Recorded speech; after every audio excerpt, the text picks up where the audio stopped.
জামাত ইসলামী বাংলাদেশ থেকে যেহেতু আমিরে জামাত আমাদেরকে জানিয়ে দিয়েছে, জামাত ইসলামী থেকে কেউ এমপি মন্ত্রী যদি হয় 5 বছরে তার একটা টাকা বাড়বে না। যা আছে হলফনামায় দেওয়া ছিল আরো কমে যাবে। আমি 5 বছর পরে যদি আমার যা হলফনামায় দেওয়া আছে ওখান থেকে একটা টাকা বাড়ে, ছাড়বে আমারে? আর উনি না ছাড়ুক, আমার নিজেরও তো বিবেক আছে। কার জন্য করি আমি রেখে যাব? হয়তো যদি এখনই মরে যায় 5 বছর পরে, ওই সম্পদ হাজার হাজার কোটি টাকার, ওটা আমার বউ আর আমার মেয়ে, আমার বাবা মা, ওরা খরচ করবে। আর আমার যেহেতু ছেলে নেই, এই যদি যা করবো কামাই সব আমার জামাইরা খাবে। ওই লোকের ছেলের জন্য আমি এই 2 নাম্বার এই রাস্তায় কোন কারণে যাব? আর একটা বিষয় আছে, এদের জন্য কামাই করে আমি রেখে গেলাম, যেহেতু বৈধভাবে পারবো না, কারণ আমার মাত্র 55,000 টাকা বেতন। অবশ্যই আমার অবৈধভাবে যাওয়া লাগবে।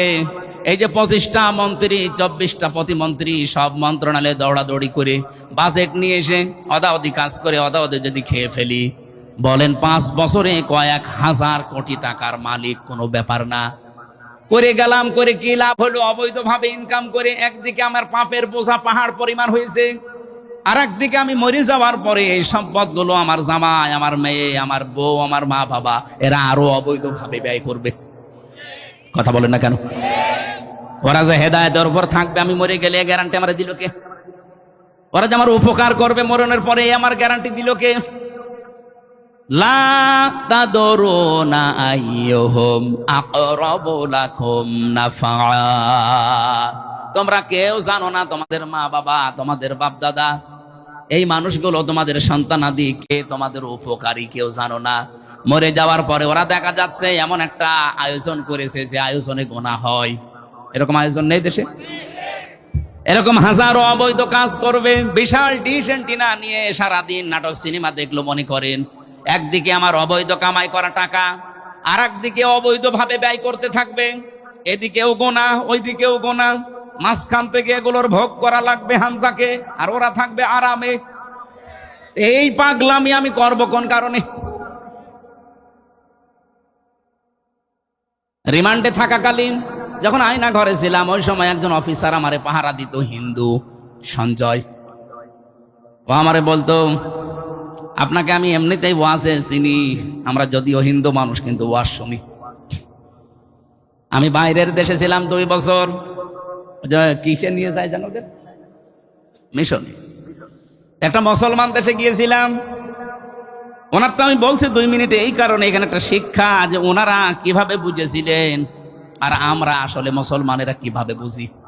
আমারে বলছে, মাওলানা, বাংলাদেশের মুসলমানেরা আর অন্যান্য দেশের মুসলমানেদের কোরআনে কারিম বোঝা এবং মানা এক না। কি করে? আপনি কি বুঝলেন কোরআনের? আমারে বলছে, আমার কিন্তু অনেক আয়াত মুখস্থ আছে। আমি এই 2 বছর ছিলাম মুসলমান একটা দেশে।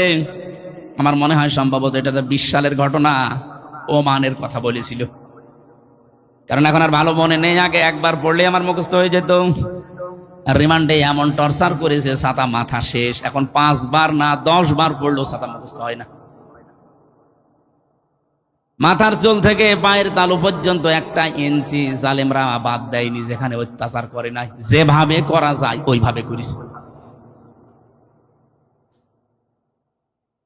আয়না ঘরের ভেতরে আমি এখন নাম শুনছি মানুষের কাছে, যে চেয়ার ছিল, হ্যাঁ আমি নিজে দেখেছি, আমারে বসিয়েছিল কিন্তু আমারে ঘোরায়নি। তা আমার আগে যারে নিয়ে গেছে আমি শুনলাম যে তারে চেয়ারে ঘুরিয়েছিল। এভাবে হাত বেঁধে দেয় ক্লিপ দিয়ে, গলা বেঁধে দেয় ক্লিপ দিয়ে, পায়ের সাথে শিকল লাগানো, মাজায় দড়ি এইটে বাঁধা। একটা সুইচ আছে, মাত্র টিপ দেওয়ার সঙ্গে সঙ্গে 1 মিনিটে 120 বার ঘুরতে থাকবে। 1 মিনিটে যদি 120 বার হয়, সেকেন্ডে কয়বার? 2 বার। আপনি বলেন তো, 1 সেকেন্ডে যদি এই চেয়ারটা 2 বার ঘোরে, কত দ্রুত ঘোরা লাগে? মাথার মগজ এলোমেলো হয়ে যায়। 5 মিনিট এরকম থাকার পরে মনে হবে যে আল্লাহ, আমি দুনিয়া 10টা দেখতে পাচ্ছি। আর খাবারের কথা তো বলাই যায় না, কি যে খেয়েছি 3 বছর আমি জানি, আর আমার আল্লাহ জানে।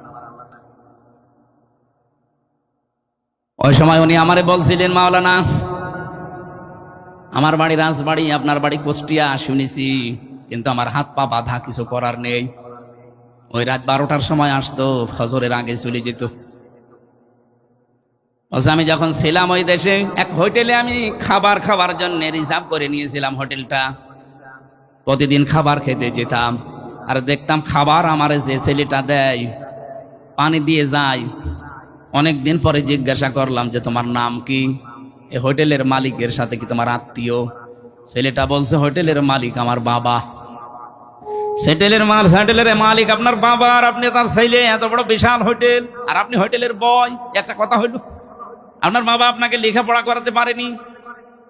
বাবার কাছে গিয়ে জিজ্ঞাসা করলাম যে আপনি কি মাথা ঠিক আছে আপনার? শুনলাম নাকি আপনার একটা ছেলে, তারে আপনি মানুষের মতো মানুষ না করে হোটেলের বয় বানিয়ে রেখেছেন। আপনি একটা মানুষ আর নিজে বসে আছেন চেয়ারে। ওনার ভাষা দিয়ে, আরবি ভাষা যেহেতু হালকা হালকা বুঝে ফেলেছে, তারে বলছে ইয়া আখি, হে ভাই, আপনি কি বলেন আমারে? কোরআনের আয়াত ওই দিন উনি ওনাকে শুনিয়েছিল নাকি? হিন্দু বেটা আমারে বলছে যে আমি ওই আয়াতটা পরবর্তীতে এসে মুখস্থ করে নিয়েছি। সূরা তাগাবুনের 14 নম্বর আয়াত, ইয়া আইয়ুহাল্লাযীনা আমানু ইন্না মিন আযওয়াজিকুম ওয়া আওলাদিকুম আদুওয়াল লাকুম ফাহযারুহুম ইলা আখিরি আয়াত। হে ঈমানদারেরা, অবশ্যই তোমাদের সন্তানাদি, তোমাদের সম্পদাদি, তোমাদের স্ত্রী, সন্তান, সম্পদ, এগুলো কেউ কেউ তোমাদের শত্রু। কে বলছে? দোকানদারে আয়াত আমাকে শোনালো। উনি তো আর বাংলা পারে না, আরবিতে শোনানোর পরে আরবিতে একটা ব্যাখ্যা দিল, আর আমিও হালকা হালকা আরবি 2 বছরে বুঝে ফেলেছি। পরবর্তীতে এসে আমার রুমে ইন্টারনেট থেকে কোরআন শরীফ বের করে সূরা তাগাবুনের 14 নম্বর আয়াত বিভিন্ন তাফসীর সহ মিলালাম। পরের দিন ওনারা জিজ্ঞাসা করলাম যে আয়াত পড়েছিলেন, আয়াত আমার আয়ত্ত হয়ে গেছে, কি বুঝালেন আপনি? হোটেলের মালিক ওই হিন্দু লোকটাকে, এই অফিসারকে বলেছে দেখেন আপনার তো বাড়ি বাংলাদেশে, বাংলাদেশ, ভারত, পাকিস্তান মানুষের ইমান, তাদের কোরআন বোঝা মানা, আর আমাদের এই সমস্ত দেশের মানুষের কোরআন বোঝা আর মানা একরকম না। কিভাবে? এই ছেলেটা আমি নিজে জন্ম দিয়েছি, এর উপরে আমার 13টা দায়িত্ব আছে। এই 13টা দায়িত্ব আমি কম বেশি পালন করেছি। তার প্রথম দায়িত্ব ছিল সে হবার পরে তার ডান কানে আজান, বাম কানে একামত দেওয়া আমি দিয়েছি। এরপরে তার একটা নাম রাখা আমি রেখেছি, আকিকা দেওয়া দিয়েছি। তাকে আমি দিন শিক্ষা দেওয়ার জন্য চেষ্টা করেছি, কিন্তু শয়তানি করে শেখে নাই। এটা তার আমার জোর করার বিষয় না, অনেক চেষ্টা চালিয়েছি কিন্তু সে করে নাই। সর্বশেষ আমার যেহেতু দায়িত্ব তার একটা বিয়ে দেওয়া, সৎ পাত্রী দেখে তারে আমি একটা বিয়েও দিয়েছি। এরপরে আমার দায়িত্ব ছিল তার একটা উত্তম কর্মসংস্থান তৈরি করে দেওয়া, জায়েজ কর্মসংস্থান। এখন ওর যে লেখাপড়া, ওর যে জ্ঞানের দৌরাত্ম্য, ওর যে যোগ্যতা, ওরে আমি তো ঘুষ দিয়ে কোনো ভালো চেয়ারে বসাতে পারি না। কারণ ওর যে যোগ্যতা, ওরা যদি আমি এখন 20 লাখ টাকা ঘুষ দিয়ে কোনো চেয়ারে বসিয়ে দেই, ও চেয়ার পর্যন্ত নষ্ট করবে। ওর জন্য আমি আমার আখেরাত নষ্ট করব কোন কারণে? আল্লাহ তো আমারে জানিয়েছে যে সন্তানাদি, সম্পদাদি এগুলো শত্রু। ফাহজারুহুম, তাদেরকে উপেক্ষা করে চলো, তাদের থেকে সতর্ক থাকবা। আমি তো সতর্ক হয়ে আছি, এর যা দায়িত্ব আমি পালন করে দিয়েছি। এখন যেহেতু ওর সংসার ওর চালানো লাগবে, আমি তো ওর পেছনে ইনভেস্ট করে কোনো হারাম কাজে ওরে আমি লাগাতে পারি না। ওর যা পড়াশোনার দৌড়, সেই হিসাবে ও হোটেল বয় হিসাবে থাকতে পারে। এই জন্য আমি চেয়ারে না বসে ওরে হোটেল বয় বানিয়েছি, যা কাজ করে খা। বাংলাদেশের মানুষ আমরা যারা মুসলমান, যারা দায়িত্বে আছি, যারা ধনী মানুষ, সত্যি কথা বলেন তো, দল না দেখে, পরিবার না দেখে যদি কোরআনের আয়াতটা আমরা এইভাবে বুঝে এই দেশে এখন কাজ করতাম, কেউ দলীয়করণ করে বিভিন্ন চেয়ারে বসতে পারতো না। আন্দাজে চিল্লালেন না বুঝে চিল্লিয়েছেন? সে লোকটা কোরআন বুঝেছে এবং মেনেছে কিভাবে, আর আমরা কোন ধান্দায় আছি ভাই? সে বলছে আমার ছেলে আমি জানি, কিন্তু আমার শত্রু হয়ে দাঁড়াবে যদি ওর পেছনে আমি অবৈধভাবে টাকা ইনভেস্ট করে কোনো অবৈধ চেয়ারে বসিয়ে দেই। না, ওর জন্য আমার আখেরাত আমি নষ্ট করতে চাই না। সাতক্ষীরাবাসী, এটা রেকর্ড হচ্ছে, কালকে সারা বাংলাদেশে ছড়িয়ে যাবে। সারা দেশের 18 কোটি মানুষই আমার। দল আলাদা করতে পারেন, মত আলাদা থাকতে পারে, ভাই অনেক ভালোবাসি আপনাদেরকে, পাগলামি করবেন না। কি করবেন আপনি এত টাকা পয়সা কামাই করে? আপনার মতো বুঝ যদি হতো আমিও তো এই রাস্তায় থাকতে পারতাম, কত কিছু করতে পারতাম। আমি নিজে তো এখন টের পাচ্ছি, কিন্তু আমি বিশ্বাস করি যে এগুলো একটাও আমার সাথে যাবে না, সব আমার শত্রু হয়ে দাঁড়াবে। এখন যদি আমি এখানে মারা যাই আজকে, জীবনটা কেমন দেখেন। এই মুহূর্তে যদি খবর দেন ম্যাডামের কাছে যে হুজুর মারা গেছে, ম্যাডাম তো পাগল হয়ে যাবে কাঁদতে কাঁদতে, হয়তো 2-3 দিন খাওয়া দাওয়া বন্ধ করে দেবে। 7 দিন একাধারে দেখবেন সে পাগলের মতো 10 দিনের ভেতরে স্বাভাবিক হয়ে গেছে। অথচ কবরে লাঠি ফেরেশতারা আমারে দিচ্ছে। কথা বলছেন না কেন? সংসদের চারিদিকে তাকায় আর ভাবি, আল্লাহ, সারা বাংলাদেশে তো এই জায়গায় এই মানুষগুলো এক একটা হাজার হাজার কোটি কোটি টাকার মালিক। একটা জায়গা দেখলাম মাত্র, খুব বেশি হলেও 1 বিঘতের একটু বেশি হবে। একজন এমকে বললাম যে ভাই, এটা আপনার অফিসের, ডেকোরেশন করতে পারেন না? আমারে বলছে মাওলানা, এই 1 বিঘতের এতটুকু জায়গা ডেকোরেশন করতে টাকা খরচ হবে 3 কোটি। আমাদের কানে যে মাইক দেয় দেখেছেন, ওটা খুব বেশি হলেও 390 টাকা দাম। অথচ ওইটা কিনেছে শুনলাম এক একটা 14,500 টাকা দিয়ে। মানে 390-400 টাকায় নাই হইলো, সেটা যদি 14,500 টাকা দিয়ে কিনে তাহলে 14,100 টাকায় লাভ।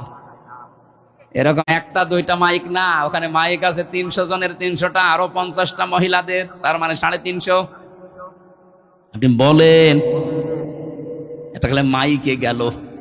পর্দা কেনার কথা, দরজার জ্বালানার মনে করেন 700 টাকা দিয়ে, সেটা এক একটা পর্দায় লাগাচ্ছে 17,500। কি যে হরিলোড চলতো এতদিন। এই কাজগুলো যারাই করেছে তারাই তো হাজার হাজার কোটি টাকার মালিক। এইভাবে জনগণের মাথার উপরের এই টাকা দিয়ে, তাছাড়া বৈধভাবে একটা মানুষ 5,000 কোটি টাকার মালিক হয় কি করে আপনি বলেন? ওর কি আমার চাইতে 50টা হাত, ওর কি মাথা আরো 50টা? কি করেছে যে এত টাকার মালিক হয়ে গেল?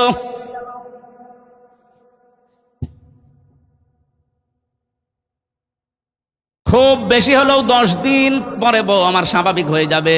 অথচ কি কান্না করতো এই 7-8 দিন। ঠিক দেখবেন 4 মাস 10 দিন পরে আমার শ্বশুর বলবে, আমার আব্বাকে যে বিয়ায় হামজা তো মরিয়ে গেছে, মেয়ে আর কতদিন রাখা যায়? ঠিক ম্যাডামকে নিয়ে অন্য জায়গায় বিয়ে দিয়ে দেবে। যাবে না? স্বাভাবিক। সর্বোচ্চ 5 দিন সংসার করার পরে শ্বশুর যদি জিজ্ঞাসা করে, তামান্না এ জামাইটা কেমন, বলবে হামজা কি মানুষ ছিল? এ যা পেয়েছি আল্লাহর ওলি, অথচ ওর জন্য আমি কি করিনি। যা করেছি সব তো ওদের জন্য। মাত্র 5 দিনের সংসারে আমার সব ভুলে আমার নামে বদনাম বের করবে। এই আল্লাহর কসম সাতক্ষীরাবাসী, এটা শুধু আমার জন্য না, সবার জন্য। এটার নাম দুনিয়া। এই জন্য সবাইকে উদ্দেশ্য করে বলছি, কি করবেন এগুলো করে। এগুলো 17.5 বছরে অনেকেই করেছে, এখন নিজের সম্পদও নিজে খেতে পারে না। আজ মাহবুবুল আলম হানিফের বাড়ির দিকে তাকান, কি বাড়ি বানিয়েছিল, বুলডোজার দিয়েও ভাঙতে পারে না। কষ্ট করে ভেঙে এখন একেবারে সমান করে দিয়েছে। এই জন্য যাদের এখনো সভাপতির উদয় হচ্ছে না, জোর করে কিছু করতে চান, আপনি মনে রাখবেন বারবার জোর করে সব কাজ আদায় করা যায় না। ভয় ভীতি দেখিয়ে আমাকে কম দেখায়নি, বহু ভয় ভীতি জীবনে দেখিয়েছে। কি হয়েছে? আপনাকে আমি আবার বলছি ভাই, সাবধান। 70% মানুষ বাংলাদেশে যেটা চায়, আপনি যদি এখন এ নিয়ে নিয়ে সংবিধানের দোহাই দিয়ে বিভিন্ন রকমের আর্টিকেল নিয়ে এসে বলেন না, আপনি টিকতে পারবেন না, জীবনেও পারবেন না। খুব বেশি হলো না 6 মাস 1 বছর, এরপরে দেখবেন মানুষ যদি একবার ফুঁসে উঠে হেলিকপ্টারও পাবেন না। এই জন্য আমরা আশা করব কেউ যেন এবার বিপদে পড়ে না যায়। আপনাদের ভালোবাসি তো, আপনাদের সাথেই তো আমি জেলে ছিলাম, এই জন্যই আপনাদেরকে সতর্ক করছি। আমি দেখতে পাচ্ছি এরকম কিছু সামনে হওয়ার সম্ভাবনা আছে। এই জন্য আপনারাও যেন বিপদে না পড়েন, আমাদেরকে অন্তত আর বিপদে ফেলেন না। বহু কষ্ট অন্তত করেছি, এখন আর করতে চাচ্ছি না। আসেন সবাই মিলে অন্তত দেশটাকে দাঁড় করাই। তেলের জন্য কি হাহাকার না চলছে, 2 কিলো 3 কিলোমিটার আজকে জামে পড়েছিলাম এই যে চুকনগরে। তেলের জন্য কি হাহাকার, অথচ সংসদের মতো মহান জায়গায় দাঁড়িয়ে মন্ত্রী পুরা মিথ্যা কথা বলছে যে তেলের কোনো অভাব নেই, তেলের কোনো অভাব নেই। লাইনগুলো কি ফেরেশতাদের? আমার মনে হয় চেয়ার থেকে ধরে নিয়ে এসে লাইনে দাঁড় করানো দরকার। যে যেই মন্ত্রণালয় চালাতে পারেন না, আমার মনে হয় বিবেক যদি তার থাকে সে স্বেচ্ছায় পদত্যাগ করে যারা পারবে তাদের দিয়ে দেওয়া দরকার। পারতামও যদি সরকার গঠন করতে পারতাম, আসলে কপালে নেই। দেশের লোক তো চেয়েছিল, নয়তো 70% হ্যাঁ ভোট পড়ার কথা না, 49% পড়েছে মনে করেন না ভোট, আর 70% পড়েছে যেখানে হ্যাঁ ভোট। তার মানে দেশের জনগণ আমাদেরকে চাচ্ছিল। ইঞ্জিনিয়ারিং করে হয়তো হয়নি, সেটা নাই বাদই দিলাম, দেশের স্বার্থে জনগণের স্বার্থে, কিন্তু দেশটা তো ভালোভাবে চালাবেন। শুনেছি এই সমস্ত মন্ত্রীরা হাজার হাজার কোটি টাকার মালিক। কি করবেন? এ টাকা কবরে নিয়ে যাবেন, এক পা কবরে এক পা ডাঙ্গায়। দেখি তো মানুষগুলো নড়তেও পারে না ভালো করে। কালকে একজন এমপি কথা বলছিল, দেখেন কি অসুস্থ। কি করবেন আপনারা? আমি আবার বলছি ভাই, আমি নিজের জন্য শুধু বলছি না, সবার জন্য। আসেন, ফিরে আসেন, জনগণের কাতারে দাঁড়ান। যতটুকু না হলেই না, এতটুকু নিয়ে চলার চেষ্টা করেন। আল্লাহর কসম, এই অল্প জিনিসে আল্লাহ বরকত দেবেন। হযরতে আবু বকরের জীবনীটা প্রথম দিন সংসদে শুনেছিলাম। মাননীয় স্পিকার এই কথাটা তিনি বলছিলেন, ডেপুটি স্পিকার।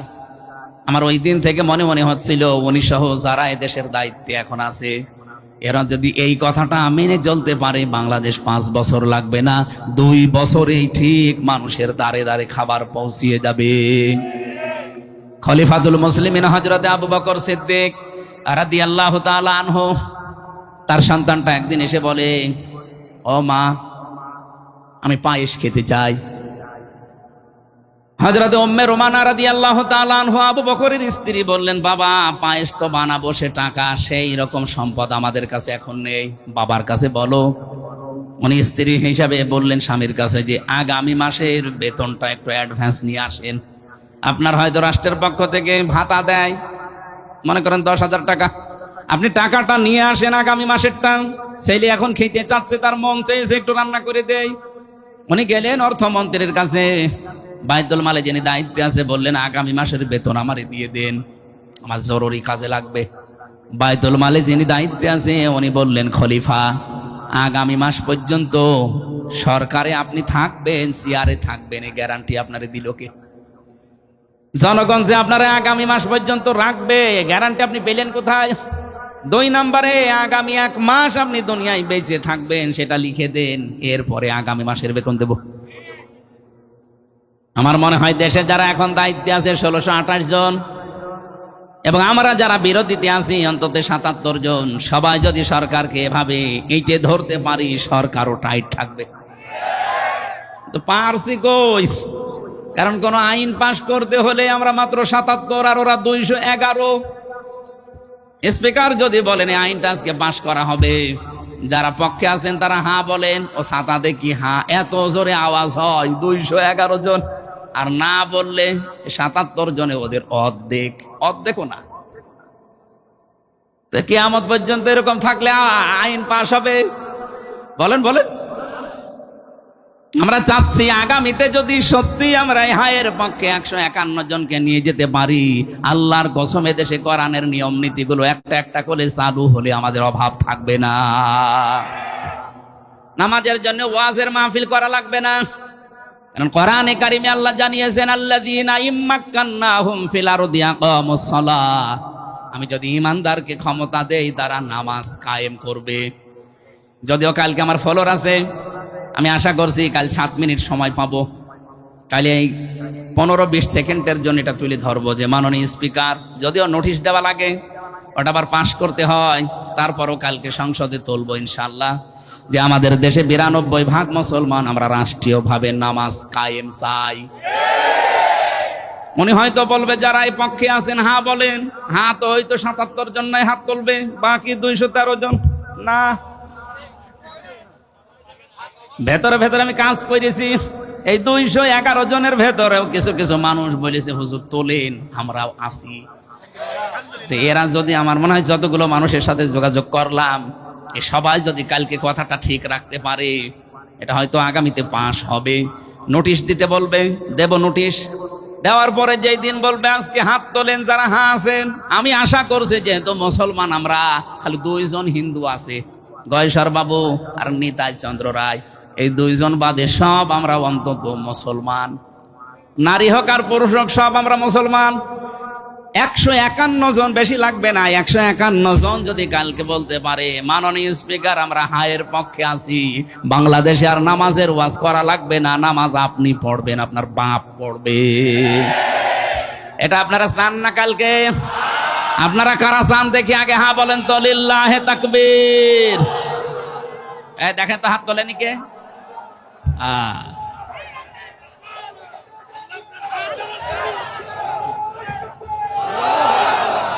যাক, সাতক্ষীরায় নামাজ পাশ হয়ে গেল।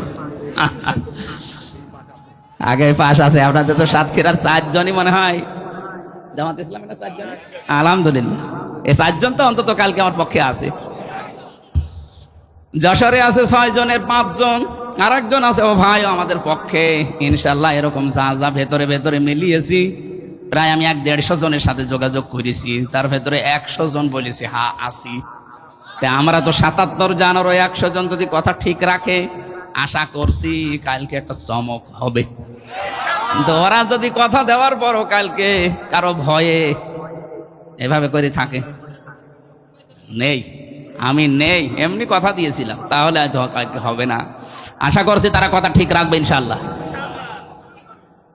হযরতে আবু বকর সিদ্দিক বাড়িতে চলে আসলেন, স্ত্রীকে ডাক দিয়ে বলে না, বেতন দেওয়া দূরের কথা, এই কথা শুনিয়েছে, ও খাওয়া লাগবে না। স্ত্রী তো খুব চালাক, খুব বুদ্ধিমতী। ওই যে প্রতিদিন যে এই টাকাটা নিয়ে আসে, মনে করেন এক একদিন 500 টাকা করে, এই টাকা প্রতিদিন ওখান থেকে 20 টাকা করে বাঁচিয়ে রাখে। 7 দিনে একাধারে দেখা যাচ্ছে কিছু টাকা জমা হয়েছে 120 টাকার মতো। এই টাকাটা পায়েসের চাল কিনে তিনি পায়েস রান্না করে ছেলেকে আর স্বামীকে দিয়েছেন।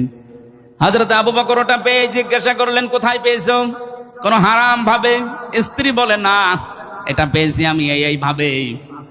ডাক দিয়ে বললেন দেখো, যেভাবেই হোক না কেন তোমরা আজকের মতো পায়েসটা খেয়ে নাও।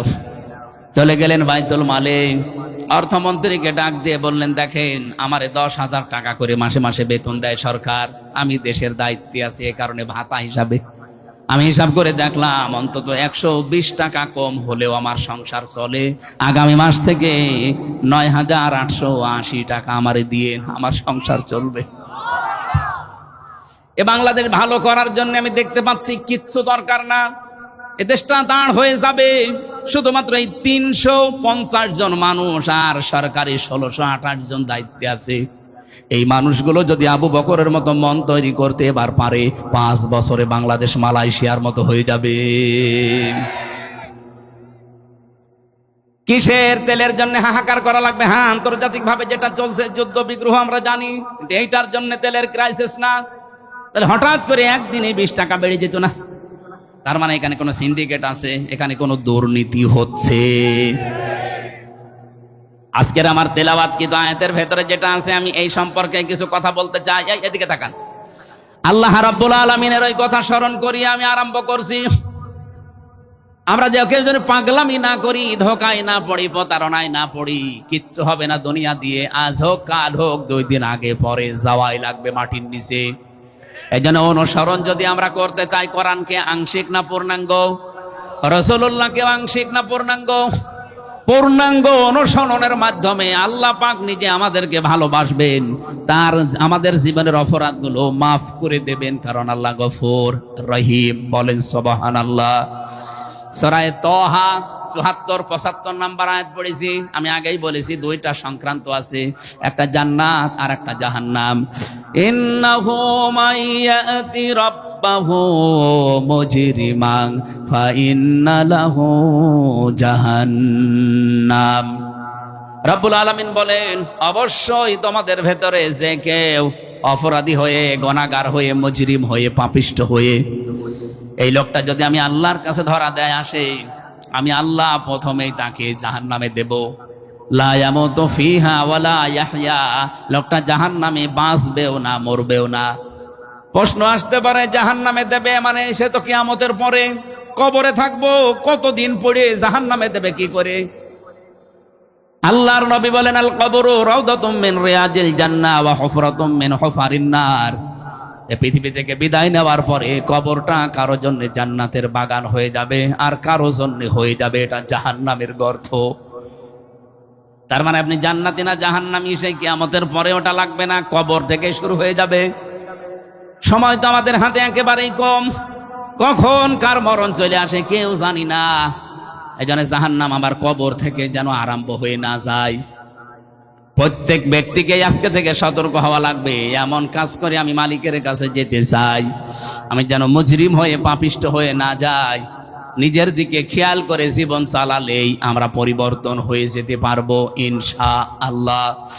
আমাইয়াতিহি মুকমিনান ক্বাদ আমিলাস সালিহাতি ফাউলাইকা লাহুমুদ দারাজাতুল উলা। কোন মানুষ যদি অপরাধী, কোন মানুষ যদি নেককার হয়ে ইমানদার হয়ে আল্লাহর কাছে যেতে পারে, এই লোকটার জীবনে যদি ভালো ভালো কাজের আঞ্জাম দেওয়া থাকে, এই যে আজকে যেমন কোরআনের অনুষ্ঠান সাজিয়েছেন একটা ভালো কাজ, কোন মানুষ এলাকায় বিপদে পড়েছে সেখানে ছুটে গেলেন, তারে সর্বাত্মকভাবে যতটুকু পারেন সাহায্য করলেন, এটা ভালো কাজ। এরকম যত ভালো কাজ আছে যার জীবনে পার্সেন্টেজ যত বেশি থাকবে, ফাউলাইকা লাহুমুদ দারাজাতুল উলা, এই মানুষগুলোই উচ্চ মর্যাদার অধিকারী। বলেন সুবহানাল্লাহ। আল্লাহ এখানে ফাউলাইকা দিয়েছেন, মনে হচ্ছে তার কুদরতি আঙ্গুল এইভাবে দেখাচ্ছেন, ফাউলাইকা সাথীরা। আর এই নারী পুরুষগুলো যারা ঈমান আনার পর ভালো ভালো কাজের আঞ্জাম দিয়ে তার মাবুদের কাছে যেতে পারবেন, এই মানুষগুলো উলাইকা লাহুমুদ দারাজাতুল উলা, এদের জন্য আল্লাহ পাক সুউচ্চ মর্যাদা রেখে দিয়েছেন। এখন এই মর্যাদাটা কি? এখানে যেহেতু দারাজাতুন বহু বচন আছে, এই মর্যাদাটা কি? আমি তাফসিরের ভেতরে প্রায় 29টা পয়েন্ট পেয়েছি এই দারাজাত এই শব্দের।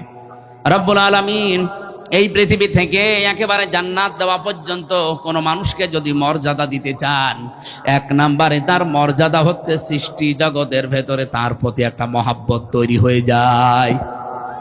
এই মহাব্বত, এই ভালোবাসা ভয়ে না, এই মহাব্বত ভালোবাসা তৈরি হবে তাকে ভালোবেসে। এই তথ্যটা আছে সূরা মরিয়মের 96 নম্বর আয়াতে, ইন্নাল্লাযীনা আমানু ওয়া আমিলুস সালিহাতি সায়াজআলু লাহুমুর রহমানু বুদ্দা। নিশ্চয় যারা ঈমান আনে, ঈমানের দাবি অনুযায়ী চলে, ভালো ভালো কাজে আঞ্জাম দেয়, আমি আল্লাহ সৃষ্টি জগতের ভেতরে অতি শীঘ্রই তার প্রতি বুদ্দা মহাব্বত ভালোবাসা পয়দা করে দেব।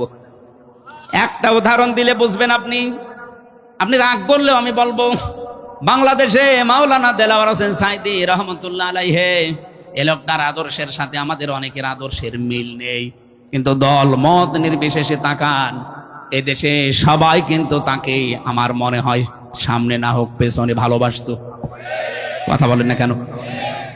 হ্যাঁ, অনেককে আমরা দেখি ভালোবাসে, ভয় করে, কিন্তু এটা ভয় এমনিতে না, ঘৃণার সহিত। সাদ্দাত হাজ্জাজ বিন ইউসুফ, এই লোকটার জীবনী পড়তে গিয়ে পেলাম এত জুলুম করেছিল জনগণের উপরে, জনগণ তার নামই দিয়েছে জালেম। পাইক পেয়াদা যারা আছে সৈন্যরা, তারা এসে বলছে, বাদশাহ আপনার জন্য তো বাইরে যেতে পারি না, শুধু মানুষ গালি দেয়, জালেম বলে আপনাকে। ও বলছে, কে বলে আমি শুনবো। ছদ্মবেশ নিয়ে গেছে রাস্তায়, এক গ্রাম্য লোকের সাথে দেখা, জিজ্ঞাসা করেছে, এই বেটাই বাদশাহ হাজ্জাজ বিন ইউসুফ এই লোকটা কেমন? ও তো জালেম, ও জালেমের বাচ্চা জালেম। যেই বুঝেছে 2 বার জালেম, ওর মেজাজ গেছে খারাপ হয়ে, ডাক দিয়ে বলছে, দিকাই আমি সে হাজ্জাজ বিন ইউসুফ। চিন্তা করছে, আল্লাহ কার সামনে কি বললাম, মাথা থাকবে না। ডাক দিয়ে বলছে, বাদশাহ নান্দার আপনি আমারে চেনেন? বলছে, না। যে আমি এই গ্রামের ওই লোক যার মাসে 2 দিন মাথা খারাপ হয়, আজকে তার পয়লা দিন। তুই পাগল, কারে ধরলাম মাসে 2 দিন মাথা খারাপ হয়, আজকে পয়লা দিন, তার মানে আর একদিন হবে, ছেড়ে দিয়েছে। বাইরে এসে বলছে আল্লাহ পাগল বলে বেঁচে গেলাম। তাছাড়া যদি সত্যিও জানতো যে না আমার মাথা ঠিক আছে, আমার মাথা আজকে থাকতো। কথা বলেন, আপনাকে ভালোবাসে, সামনাসামনি সম্মান দেয়, আমিও দেখি, কিন্তু এটা আসলে ভালোবাসার সম্মান না, ভয়ে না, এটা ঘৃণার সম্মান। পেছনে যে একটু খোঁজ খবর নিয়ে দেখেন তো, আজ যারা সামনে সেলুট দেয়, পেছনে যে বলে আল্লাহ মরে না কেন, এরকম কথা আমি অনেককে বলতে শুনছি, অনেকের বিরুদ্ধে। আপনার দারাজাত হচ্ছে না। দারাজাত তো ওইটা যদি আপনার সত্যি ঈমান থাকে, ওয়ামাইয়াতিহি মুকমিনান, যে লোকটা আসবে মুমিন হয়ে, কদ আমিলাস সলিহাত, অবশ্যই তার জীবনে ভালো ভালো কাজ আঞ্জাম দেওয়া লাগবে। আল্লাহ বলেন এই মানুষগুলোর জন্য সুউচ্চ মর্যাদা একটার পরে একটা রেডি করব। সুতরাং দুনিয়ার জীবনে আপনাকে সৃষ্টি জগৎ যেমন ভালোবাসবে, 2 নম্বরে মরণের পরে আমার আল্লাহ আপনার ইমানের যে স্বাদ, ইমানের যে স্বাদ, এটা দুনিয়ার জীবনে আল্লাহ আপনাকে দান করবে। দুনিয়ায় ইমানের স্বাদ একটা আলাদা জিনিস। নবীজি বলেন মান যাকাত আমাল ঈমান মানে রাদিয়া বিল্লাহি রাব্বা ওয়া বি ইসলামি দীনা ওয়া বি মুহাম্মাদির রাসূলিল্লাহ সাল্লাল্লাহু আলাইহি ওয়াসাল্লাম নাবিয়্যা ওয়া রাসূলা। যে ব্যক্তি ইমানের স্বাদ পেতে চায়, এই লোকটা যেন বলে আল্লাহ আমার রব, পৃথিবীতে যে ইসলাম এসেছে এইটাই আমি জীবন ব্যবস্থা হিসাবে মেনে নিয়েছি। এর বাইরে গেলে আমি রাজনীতি মানি না, এর বাইরে গেলে আমি অর্থনীতি মানি না, এর বাইরে গেলে আমি সমাজনীতি মানি না, এর বাইরে গেলে আমি বিয়ে মানি না। ইসলামের বাইরে বিয়ে করা জায়েজ আছে? বলেন বলেন।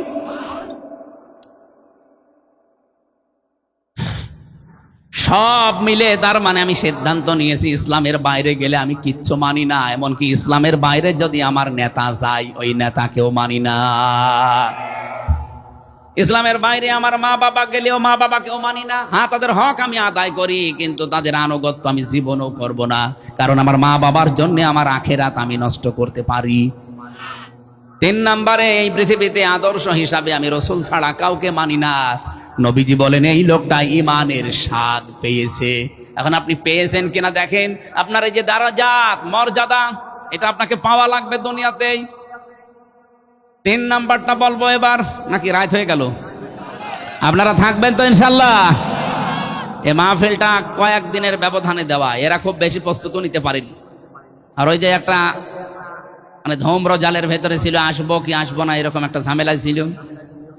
এই জন্য আপনারা যা নিয়ে এসেছেন আমি মনে করলাম দিয়েছেন আপনারা। এরপরও কমিটির এই যে সভাপতি বলছে আমাদের আরেকটু কিছু দিতে বলেন।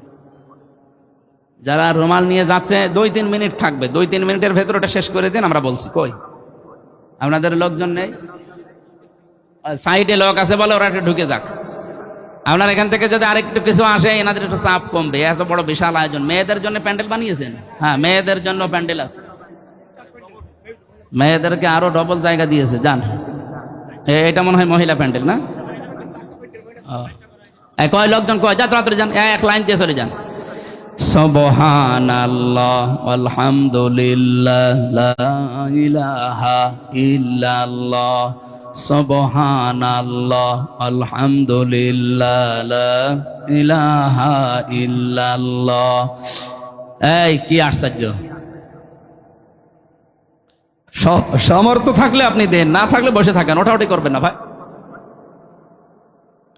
লা ইলাহা ইল্লাল্লাহ মুহাম্মাদুর রাসূলুল্লাহ, আল্লাহুম্মা সাল্লি আলা। শরীফুল ইসলাম নামে আল্লাহর এক বান্দা 5,000 টাকা পাঠিয়েছেন। আল্লাহ কবুল করুন, আমিন। ওনার মা বাবাকে আল্লাহ যেন মাফ করে দেন, ওনার জীবনটা আল্লাহ সহজ সরল পথে নিয়ে আসেন। আর কেউ থাকলে এখানে আসেন, কেউ আসেন এরকম 5,000 2,000 দেওয়ার মতো যদি কেউ থাকেন। এই এলাকা কি গরিব না? কি বর্ডার এলাকার মানুষ তো গরিব না? এদের তো একেবারে দাদা বাবুদের কাছ থেকে অনেক কিছু আসে, নাকি সব বন্ধ বর্ডার? বর্ডার বন্ধ, এর জন্যই আসতেছে না। সুবহানাল্লাহ। আর কেউ থাকলে বলেন ভাই, এখানে দিয়ে যাবেন হয়তো, অথবা নাম লিখে যাবেন। এদের অর্থনৈতিক ঘাটতি আছে বলে ওনারা বলছেন, না ওয়াজের ভেতরে বলতো না। সম্মানিত মা বোনেরা যারা যাচ্ছে আপনাদের কাছে, ছোট ছোট বাচ্চারা হয়তো গেছে, আপনাদের সাধ্য মতো তাদের কাছে দিয়ে দেবেন। পয়লা বৈশাখ পালন করতে পারবো কিনা লিখেছেন। পয়লা বৈশাখ মানে কি? ওই হিন্দু সংস্কৃতি যা আছে ওইটা নিয়ে আপনি আনন্দ করবেন, ওর নাম পয়লা বৈশাখ না। আমি পয়লা বৈশাখ পালন করেছিলাম। আমি রাত 3:30টার সময় উঠে 2 রাকাত নামাজে 2 পারা কোরআন শরীফ পড়েছি। এরপরে মোনাজাত করেছি প্রায় 20 মিনিট। বলেছিলাম গতটা একটা বছর পার হয়ে গেল, কি করতে পারলাম না পারলাম জানি না, এই বছরটা অন্তত তোমার ইবাদতে এবং আরো যেন বেশি বেশি ভালো ভালো কাজে আঞ্জাম দিতে পারি মানবতার জন্য, এই তৌফিক দিও। এর নাম পয়লা বৈশাখ। আপনার পান্তা ইলিশ খাওয়া লাগবে একদিন সারা বছরের ভেতরে, এইসব পয়লা বৈশাখ নাই। তো হিন্দুদের কালচার এটা, বাঙালির নাম করে মানুষ এই কালচার চালু করেছে এই দেশে।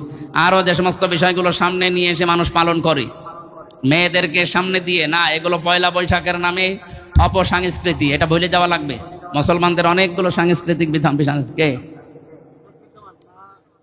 বদরুজ্জামান ভাই, তার মা বাবা অসুস্থ, তো আছে 500 টাকা পাঠিয়েছেন, আল্লাহ কবুল করুন, আমিন। সম্মানিত মা বোনেরা, আপনি আপনার স্বামীকে দ্বীনের পথে চলার জন্য সর্বাত্মক সহযোগিতা করবেন। আমি দেখেছি আমার ম্যাডাম আগে যে চাহিদা ছিল, এমপি হওয়ার পরে ওর চাহিদাও বাড়তেছিল। বলছে আমি এখন এমপির বউ আর বাড়িতে কাজের লোক। আরে কাজের লোক, আমি নিজেই কাজের লোক, লোকের টাকা পাবো কোথায়? এমনকি আমার মেয়েদের 3টা মেয়ের তো 2টা একটু বড় হয়ে গেছে, ছোট হতো 1.5 বছর। এ তো শুনে বোঝে না, ওই 2টার একটু চাহিদা দেখছি বাড়তেছে।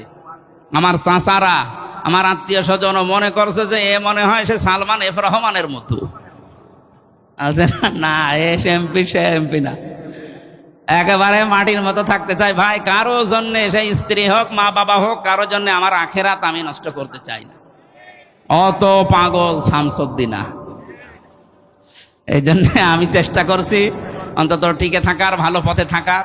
যা আসবে, যেহেতু বাজেট সবার জন্য সমান, সব আমি জনগণের কাছে একেবারে একটা টাকাও কম না ওইভাবে পৌঁছিয়ে দেবো। দায়িত্ব 5 বছর এভাবে পালন করলে আমার মনে হয় আমাদের কুষ্টিয়ার উন্নয়ন হবে ইনশাল্লাহ। বিরোধী দলে যারা আছে, বিশেষ করে সরকারি দল যারা এখন, ওনারা যে মানুষগুলো তারাও এখন হেল্পফুল, তারা সাহায্য সহযোগিতা করছে, আমাদের সাথে মিলে কাজ করছে। সারা বাংলাদেশে আমরা এই চিত্র দেখতে চাই। হাজারো পরিবারে স্বামী খারাপ হওয়ার পেছনে দায়ী তার সন্তান আর বউটা, এদের চাহিদা পূরণই হয় না। তো সেই মানুষগুলো যদি ফাতেমাতুজ জোহরাকে অনুসরণ করে যে দুনিয়া কি হবে, আজকে কালো তো মরে যাবই, আমরা আখেরাতের পুঁজি আগে একটু তৈরি করি নেই। কারণ আমার ইমান যদি খাঁটি হয়, আল্লাহর কাছে যেতে পারলে আমার মর্যাদা দিনের পর দিন আল্লাহ বাড়াতেই থাকবে। কবরে কোটি কোটি বছর শুয়ে থাকবো, ওখানে আল্লাহ আমার নিয়ামতগুলো বৃদ্ধি করতে থাকবে। ওই আসল জীবনের কথা একটু চিন্তা করি, দুনিয়ার এই জীবনকে একটু চাহিদা একটু কমিয়ে দেয়। আল্লাহ আমাদের তৌফিক দিন, বলেন আমিন। সবার জন্য দোয়া করছি। কালকে 10টার ভেতরে 9:30 হাজির হওয়া লাগবে, 12টা বাজতেছে। মোনাজাতের মাধ্যমে আজকের মতো শেষ করলাম। 1 তারিখে টার্মিনালে মাহফিল আছে, এখান থেকে টার্মিনাল কত দূর? টার্মিনালে না, এটা মেলা দূর তো, 12-13 কিলোমিটার বলছে। ওই জায়গায় যেন কথা হবে ইনশাল্লাহ। আল্লাহুম্মা আমিন। রব্বানা আতিনা ফিদ দুনিয়া হাসানা ওয়া ফিল আখিরাতি হাসানা ওয়া কিনা আযাবান নার। রব্বুল আলামিন, সাতক্ষীরা জেলার সদর থানার দিকে একটু তাকাও। খলিলপুর, খলিলনগর এলাকাবাসী তোমার কোরআনে কারিমের অনুষ্ঠান কত সুন্দর করে সাজিয়েছে। এটা 1 বছর পরে একবার করে তারা। হাজার হাজার বান্দা বান্দি মিলে দলমত নির্বিশেষে বাড়ি ঘর ছেড়ে এই ময়দানে বসে আছে। আমি আমার মন থেকে হেদায়েতের নিয়তে কথা বলেছি, যতটুকু বললাম আল্লাহ সবাইকে মেনে চলার তৌফিক দাও। সওয়াব যদি দিয়েই থাকো আল্লাহ কোটি কোটি গুণে বাড়িয়ে দাও। কিয়ামতে যিনি সুপারিশ করে জান্নাতে নিয়ে যাবে ওই নবীর রওজায় পৌঁছিয়ে দাও রব্বুল আলামিন। এলাকার মাটির নিচে কত মানুষ, হাজার হাজার মন বুকের উপরে মাটি নিয়ে ঘুমিয়ে আছে। আল্লাহ তাআলা এই মানুষগুলোকে তুমি কবরে জান্নাতুল ফেরদাউস দিয়ে দাও। যে সমস্ত দারজাতের কথাগুলো আমি বলতে চাচ্ছিলাম, সৃষ্টি জগতের ভেতরে আমাদের প্রতি মহব্বত তৈরি করে দাও। আল্লাহ তাআলা আমাদের ইমানের স্বাদটা পাওয়ার সুযোগ দাও। কবরে যাবার পরে কবরটা যেন আমাদের জন্য সত্যি জান্নাত হয়ে যায়। এই মাহফিলের সভাপতি, সেক্রেটারি, ক্যাশিয়ার সহ যতগুলো মানুষ দায়িত্ব পালন করেছে স্বেচ্ছাসেবকের, যে মা তাদেরকে পেটে নিয়েছে, মায়ের পেট ধন্য করে দাও। সম্মানিত মা বোনদেরকে তুমি খাদিজাতুল কুবরার মতো, আয়েশা সিদ্দিকার মতো বানাও। তাদের চাহিদাগুলো আল্লাহ তাআলা নিয়ন্ত্রণে রাখার সুযোগ দাও। অনেকের ছেলে মেয়ে কালকে পরীক্ষা দেবে, এসএসসি পরীক্ষা, দাখিল পরীক্ষা। আল্লাহ পরীক্ষায় উত্তীর্ণ হওয়ার তৌফিক দাও। বাংলাদেশের শিক্ষা ব্যবস্থা নিয়ে যে ষড়যন্ত্র অনেকে করছে, সব ধূলিসাৎ করে দাও। আল্লাহ এই দেশটাকে আমরা যেহেতু নতুন করে সাজাতে চাই, তোমার কোরআন আমাদের শিক্ষা ব্যবস্থায় এনে দাও। আমরা 300 এমপি আছি আল্লাহ, সবাই প্রায় কম বেশি আমরা মুসলমান।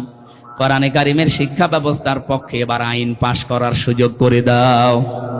যেই ক্রাইসিস চলছে তেল নিয়ে, এবং একটা কঠিন রোগ দেখা দিয়েছে সারা দেশে, হাম, আল্লাহ আমাদের এই জাতিকে তুমি এই ক্রাইসিস গুলো থেকে বাঁচাও। মা বোনদেরকে তুমি সুস্থ রাখো। অনেকের পরিবারে অশান্তি আছে, অভাব আছে, আমরা জানি। এই সাতক্ষীরার মানুষের ওপরে যে অত্যাচার, জুলুম, নির্যাতন হয়েছে, আল্লাহ এরা ঘুরে দাঁড়িয়েছে, এদের মাজা তুমি শক্ত করে দাও, এদের পরিবারের অভাব দূর করে দাও। সব বরকতের মালিক তুমি আল্লাহ, তুমি সাতক্ষীরার জমিন থেকেই বরকত নাজিল করা আরম্ভ করো। যত রকমের জুলুম অত্যাচারে 17 বছর তারা পেয়েছে, আল্লাহ আগামীতে এই 5 বছরে তাদের সব ক্ষতি পূরণ করে দাও। আল্লাহুম্মা গফিরলি ওয়ারহামনি ওয়াহদিনি ওয়াফিনি ওয়ারযুকনি ইয়া রাব্বাল আলামিন। যে যুবকগুলো আজকের মাহফিলের জন্য দেখলাম খাটাখাটনি করছে, এদেরকে কবুল করো। আল্লাহ তোমার বান্দা মিলন, মাওলানা রবিউল, মাওলানা ওয়াহিদুজ্জামান সহ যত আলেমরা এখানে কথা বলেছে, আলেমদেরকে কবুল করো। যে দায়িত্ব মাথার উপরে চাপিয়ে দিয়েছে, প্রায় 4.5 লাখ মানুষের বিশাল দায়িত্ব, আল্লাহ এইটাই আমার জান্নাত জাহান্নামে যাওয়ার একটা মাধ্যম। এদের হক গুলো আদায় করে জান্নাতে যাওয়ার পথ সহজ করে দাও। কখন কার কাছে মরণ আসে জানি না, কোনো দুঃখ নেই মরতে আমাদের। রব্বুল আলামিন, তোমার কাছে পাপিষ্ঠ হয়ে যেতে চাই না, মুমিন হয়ে তোমার দরবারে যেতে চাই। আমাদের মর্যাদা, দারাজাতুল উলা তুমি আরো দিন দিন বৃদ্ধি করে দাও। জীবনের শেষ কথা যেন অন্তত এটা বলতে পারি, লা ইলাহা ইল্লাল্লাহু মুহাম্মাদুর রাসূলুল্লাহ। আসসালামু